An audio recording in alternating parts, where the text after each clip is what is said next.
Ha, Kenaya, assalomu alaykum. Xormi, nimalar qilyapsiz? O, Robiyaxon, vaqtida keldingiz. Xush kelibsiz. Oyijon больницаdan chiqishlariga gilamlarni yuvmoqchi edim. Как раз siz keldingiz-da? Qarashib o'rarkansiz-da endi. Shu sovuqda-ya. Qachon yuvasiz, qachon quriydi? Ishdan qochayotgan bo'lsangiz, mayli, o'zim yuvaman. Siz meni gapimni oxirigacha eshiting.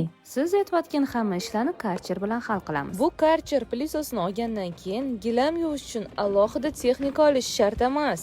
Gilamlarni yuvadi, влажный уборка qiladi. Bundan tashqari, yumshoq mebel, matras, divanlarni, hattoki avtomobilingizni ham himchiska qilishingiz mumkin. Eng glavnisi, hamma yon tozalaganingizdan keyin chang yutgich va gilamlarda hech qanaqa hid qolmaydi. Buncha yaxshi narsa ekan, qishin yozin qiynalmay gilamlarni yuvib olar ekanman.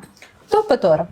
Siz ham men zakaz qilgan joydan zakaz qilib olsangiz, bemalol xohlagan paytingiz gilamlaringizni yuvsangiz bo'ladi. A buchi?